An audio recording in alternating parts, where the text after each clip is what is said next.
Hi all, this is the weekend of 26th, 27th of August 2023, and I just want to do a brief video analysis of a couple of markets. Obviously, the main one going to be my Forex market that I am actively trading, and we're trading in our members, our premium member site, or server, should I say. So I'm going to begin there. You can see here we are up at the pound Japanese yen. And on the weekly chart, which is the chart that I have in front of me here, we have made last week at close with an outside vertical bar to the downside.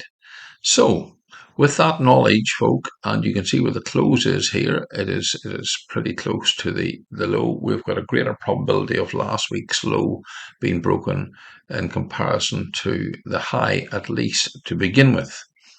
And then if I take a look at the daily chart, which was Friday's close, we get a little bit of a contradiction in as much as it did achieve the price action objective of last Wednesday, where we had a daily bar.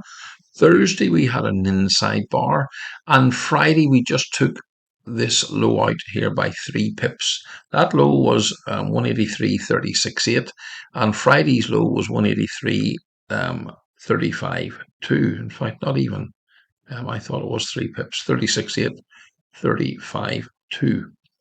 And therefore, technically speaking, it did achieve this bearish daily price action objective. We have got a bullish bar. Therefore, on the daily chart perspective, it is quite probable that this market will go up a little bit initially at the beginning of the trading week, and this is what I'd be looking for. But I remember the bigger magnet is this outside weekly vertical bearish vertical bar. That is the bigger magnet. Now, if I do flick over to the 4 hour, you can see that we're in red mode in the 4 hour. You can probably see it slightly better that there high there just broke that, or that low, or rather broke that low there just by, as we say now, a pip and a half or 2 pips. And if I go on to the 1 hour, it's in green mode. And it's in green mode that it has not made a higher low or a lower high. It was all in red bars here. And if I just zoom out, you can see more clearly went into green mode. We threatened to go down lower, and we haven't. So what I would say, I'll be keeping a very close eye on those lows there. So that is that 36.7, 36.8 area. It went to 35.2. That is the key area. Remember, our objectives, because of the weekly outside vertical bar, are to break those lows to the downside. It may show some resistance if it goes down there again, maybe bounce again, but our objectives are to break those lows. So that will be what my focus will be on for the pound yen in relation to the trades that I'm doing initially for the coming week. So we will go on now to analyze another market, and we will look at both crude oil and gold, and then we will look at one of the indexes. So I will flick over now. So this is light crude oil, US crude oil, again on a weekly chart. Everybody, you can see what we've been doing. We have been coming on for a couple of weeks. Last week was probably a 50-50 bar. If anything, maybe a pip or two to the upside, but it's more 50-50, lower low, lower low, lower high, and a 50-50 bar. This week we did go lower, and we have bounced because you can see that we've got a very definitive bullish close now on light crude oil. And if I flick over to the daily chart, you can see that on Friday we had a bullish bar. Indeed, we had on Thursday an indication because we had a higher low. That the low on Thursday was 77. Sorry, on Wednesday was 77.90, and on Thursday was 77.85. So we've got two bullish bars now on the trot. And if we take a look at the H4, you can see this.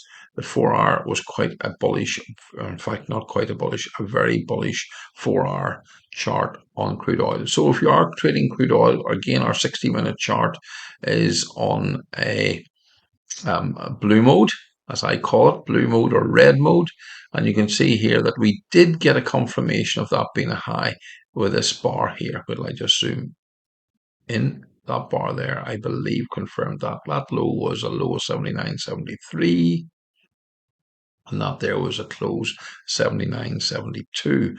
So we did get that. So what we're looking for as far as a 1 hour chart is concerned, obviously, is a bullish close. We've got a bearish close, a trade above it, etc. Close probably above it, certainly here, but we haven't got really a bullish close yet. I would like to see a little bit of a more bullish close here. And I think from my perspective, I will be probably looking to take long signals on the crude oil market again for the initial part of the week. I think crude oil could be indicating that it's going to go higher, everybody, and maybe quite a bit higher over the next number of weeks. This is gold. Gold has been, quite negative, as you can see here on the daily time frame charts. Broke these previous lows. It is now bounced, and just as we take a look at the weekly, if we take a look at the weekly chart rather, we've got a very bullish weekly bar because last week we closed bearish. And this week we actually broke the high when we should have broken the low. And we all know when something like that happens from a price action perspective, then that indicates a flip of coin from going from one direction to the other. So I think with gold, it's a market that certainly has got, and again, we've got the daily bar bullish. It has got a an impetus to probably head up the page. Like it's been one heck of a fantastic sell signal on the way down here. I think you cannot beat this. But anyway, it's now we're in blue mode. We went into green mode. We're in blue mode now. On the 4 hour, we've obviously got quite a bearish blue bar here, so it needs to break these highs. So I'll be keeping an eye on the 4 hour, but certainly from a 1 hour perspective, this is where we are. This large range here certainly skews this market a little bit, and because of that, I can see me keeping an eye on the highs here of this and the lows of this particular bar, this 60-minute bar, and then I will make decisions from there. Again, it seems to want to go up, and again with the bullishness here on the weekly chart. It has got some movement upwards now. The only thing a little bit of a warning to me is that we have a confirmed lower weekly bar high. We have a lot lower high, and we've just broken through these previous lows. So therefore, for this market to change trend, for the gold market to change trend, that market would have to break up through these highs at 1983.87. So they would. So that is where I am in that market. So it's a market that I'll be keeping an eye on. I don't think I'm going to be rushing into trading it as far as a 1 hour, 4 hour chart is concerned. Perhaps on the futures market, when I'm down into the very low period or the low range periods, it could be a different matter completely. So it's a market I'll just keep an eye on. Probably going to be passive, certainly at the beginning of the week on this market. The final market I'm going to look at is the S&P 500 because again it is another market that I'm going to be tracking. As I've said, remember the pound yen is the market that I will be putting out the signals on, and it'll be that market that I'll be keeping a very close watch on in relation to tracking the profit and losses, unfortunately, I have to say.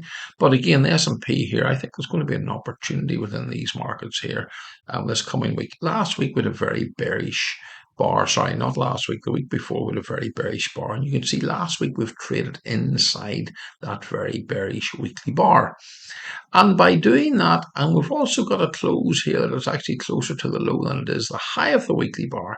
Now, I know Friday, it really did show. This was Thursday's very outside vertical bar to the downside, and you would have expected maybe to have a lower volatility day on Friday with the follow through, because quite often, no matter the market or that you're trading, if you get a large range day, the next day sometimes doesn't get the follow through. But indeed, we did get a little bit of follow through, so much so we satisfied the outside weekly vertical bar or the daily outside vertical bar to the downside, and we've closed bullish.